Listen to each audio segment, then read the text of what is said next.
सभाध्यक्ष महोदय, मुख्य अतिथि महोदय,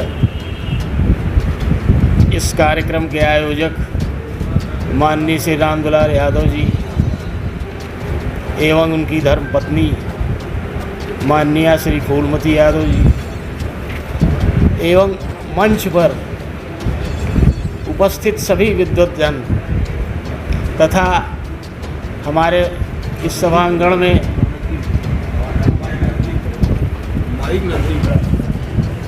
उपस्थित सभी विद्वद्जन तथा आगंतुकों, सेवा में लगे सेवार्थियों, मातृशक्तियाँ तथा प्रेस रिपोर्टर भाइयों, यह बड़े ही सौभाग्य और प्रसन्नता का विषय है कि हमारे सनातन धर्मियों ने यहाँ राम, कृष्ण, माँ दुर्गा, माँ काली सबकी स्थापना में अपने अपने विचार दिए, अपने अपने कार्यक्रम दिए। उनके अलग अलग थियरीज़ हैं, लेकिन प्राकृतिक आवश्यकता की ही तहत ये सभी भगवान पैदा होते रहे हैं पृथ्वी पर। जब राक्षसों की बढ़त हुई तो त्रेता युग में रामचंद्र जी धनुष बाण के साथ उपस्थित हुए। जब अत्याचारियों और अन्यायियों की बढ़त हुई तो द्वापर में कृष्ण जी चक्र सुदर्शन के साथ उपस्थित हुए। और इसी तरह देवासुर संग्राम में माँ काली, माँ जगदम्बा सबका स्वरूप हमें दिखाई दिया। ठीक इसी तरह से प्राकृतिक आवश्यकता एक हुई आज के 2500 वर्ष पहले, जब यहाँ पर बलि चढ़ाने की प्रथा बहुत ज़्यादा पनप गई थी। किसी ने अपना बच्चा भेजा कि जाओ समिधा लेते आओ, जंगल से नमक खरीद ले आओ। पता ये चला कि राजा के सिपाहियों ने उसे पकड़ कर ले जाके और राज दरबार में पेश किया, वहाँ बलि पर चढ़ा दिया गया। इस तरह की प्रथा इतनी बढ़ गई थी कि लोगों में यही विश्वास पनपने लगा कि बलि पर चढ़ाने के बाद हमें बहुत कुछ मिलता है, और यह एक आध्यात्मिक बात पैदा हो गई। अभी अभी माननीय श्री कालीचरण जी ने बताया कर्म पर और इन पर क्या कहते हैं, ईश्वर की बात। गौतम शांत कहा, अगर है ईश कहीं तो कर्मबद्ध बाधित प्रशांत। इसलिए गलत कर्मों को करके ईश भक्ति कर अंध बने ना। इसलिए गलत कर्मों को करके ईश भक्ति कर अंध बने ना। कर्म बंध से जकड़ा वह भी दुष्कर्मी का संग करे ना। मतलब ये कि उन्होंने ईश की भक्ति पर, जिस पर लोग कभी बलि चढ़ाते थे, कभी कुछ करते थे, कभी जाके घंटा हिलाते थे, कभी मतलब तरह तरह के आडंबर फैले हुए थे यहाँ, उनके नष्टीकरण के लिए ही गौतम बुद्ध का प्रादुर्भाव यहाँ हुआ 2500 वर्ष पहले। उन्होंने, हमने जैसा अभी आपको बताया कि राम को धनुष बाण उठाना पड़ा, कृष्ण को चक्र सुदर्शन उठाना पड़ा, माँ काली और माँ दुर्गा के विषय में आप सभी लोग जानते हैं। लेकिन गौतम बुद्ध को क्या करना पड़ा? केवल दृष्टि उठाना पड़ा।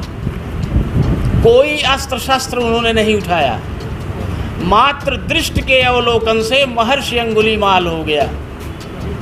अंगुलीमाल जैसा डाकू महर्षि बन गया। एक हाथी जो मतवाला था उनके रास्ते पे छोड़ा गया मदिरा पिलाकर कि गौतम बुद्ध को ये अभी मार देगा जान से। और वह मतवाला हाथी जब आगे बढ़ा, गौतम बुद्ध के पास पहुंचा और देशों में ज़्यादा इनका प्रचार हुआ। ऐसी बात नहीं, हमारे देश के तो कण कण में गौतम बुद्ध विद्यमान है। हमारे सरकारी जितने पत्रक हैं, पार्लियामेंट के पेपर्स हैं, रुपए हैं, पैसे हैं, सिक्के हैं, सब में अशोक लाट। अशोक लाट बुद्ध का प्रतीक है। हमारे राष्ट्रीय ध्वज में अशोक चिन्ह है, वो जो चक्र बना हुआ अशोक चक्र है, वो भी बुद्ध का ही प्रतीक है। तो हम जो हैं वो बुद्ध से ज़रा भी इधर उधर नहीं हैं। यह बात ज़रूर है कि हम परिपालन नहीं कर पाते अपने महर्षियों का, अपने महान लोगों का, उनकी बातों का पालन न करके हम इधर उधर भटकते रहते हैं। लेकिन वास्तविकता ये है कि गौतम बुद्ध जो थे वो यहाँ के पर्यावरण में सबसे ज़्यादा छाए हुए। विश्व में तो है ही, विश्व में जितनी जनसंख्या है उसमें गौतम बुद्ध की अनुयायियों की संख्या भी वो अविस्मरणीय है, कह सकते हैं। क्रिश्चियन और मोहम्मदन धर्म के पैरेलल गौतम बुद्ध का धर्म है बौद्ध धर्म। हम ज़्यादा न कह के हमें यह आदेश हुआ है कि हम अपनी काव्य रचना की कुछ पंक्तियाँ आपको सुनाएं, जिससे आपका मनोरंजन भी हो और कुछ हल्का फुल्का हमारे तुच्छ ज्ञान की बातें सुनने को मिले। हम उनके वंदना के रूप में सुना रहे हैं आपको।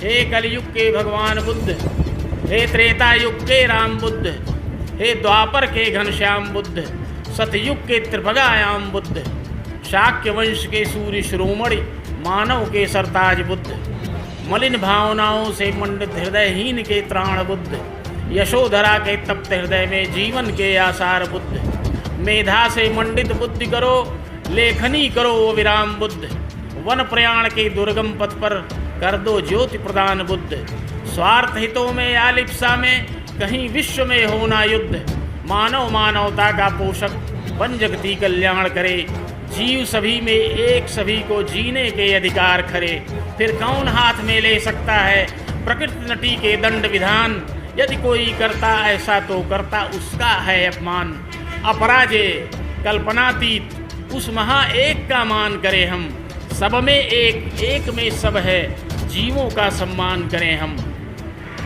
स्वप्राप्त ज्योति के सूत्र विमल में करके सब धर्मों का गुंथन, मानव धर्म माल पहना कर दिया जगत को दिशा प्रवर्तन, सर्वोत्कृष्ट है बौद्ध धर्म स्वीकारे इसे अशोक महान, गौतम बुद्ध विलक्षण हो तुम खुदा ईश नानक भगवान। अब हमें आदेश होगा तो मैं आगे भी सुनाऊंगा, लेकिन अच्छा, हमने इसमें वंदना सर्ग में सबकी वंदना किया है। स्थिति में उस स्थिति की सबसे ज़्यादा वंदना किया है जब उनके अंदर यह भावना पैदा हुई कि हम इस संसार को त्यागें। जिस रात को उनका महाभिनिष्क्रमण हुआ था, उन्होंने छोड़ा, तो उस समय वो गंभीरता से बैठे हुए थे। दिन में जब उसी रात छोड़ा उन्होंने, दिन बीतने के बाद, तो उस पर हमने लिखा है कि जग पीड़ा से पीड़ित होकर चिंतालीन बुद्ध बैठे थे। जग पीड़ा से पीड़ित होकर, क्या पीड़ा है? रोग है, बुढ़ापा है, मारपीट है, तमाम परेशानियां हैं, उसके बाद मृत्यु है।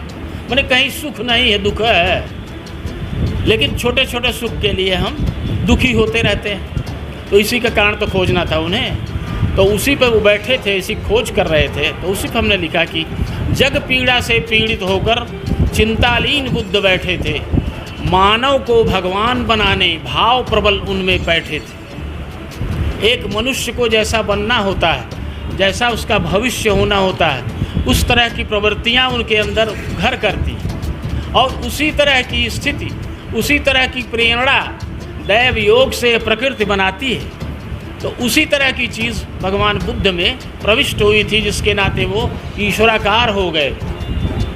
यश को धारण करने वाली यशोधरा साकार हो गई, पति चरणों में पड़ी पड़ी वह स्वयं ईश्वराकार हो गई। यशोधरा उनकी पत्नी थी। मैंने फिर इसके उसमें मातृशक्ति की सबकी उपासना किया है, जितने हैं, वायरस से लेके आकाश तक की वंदना किया है। हे परम पूजनीया माता तेरी जय हो, तेरी जय हो। हे वीर प्रसूता वीर प्रिय तू मंगलमय करुणामय हो। अब पूज्य पिता का नमन करूं जो देवों का देवेश्वर है, विधि भांति हमारा जन्मकार पालन में विष्णु जगेश्वर है। वह शंभु समान मुदित होकर वरदान बहुत दे सकता है, यदि रुष्ट हुआ तो क्रोधित हो तांडव के लिए मचलता है। नीलकंठ का रूप सरल अगणित त्रुटियों का विष पीकर, हे पूज्य पिता तुमको प्रणाम, तू स्वयं सर्व सत्यम शिव सुंदर। अब पूज्य गुरु को कर प्रणाम, आगे की कथा कहूँगा मैं, जो वाणी का सदुपासक है उसका ही चरण कहूँगा मैं। वन से है बाढ़ नहीं आती, वन से वर्षा होती पर्याप्त, वन नाशक है प्रदूषणों का, वन है कल्प वृक्ष साक्षात।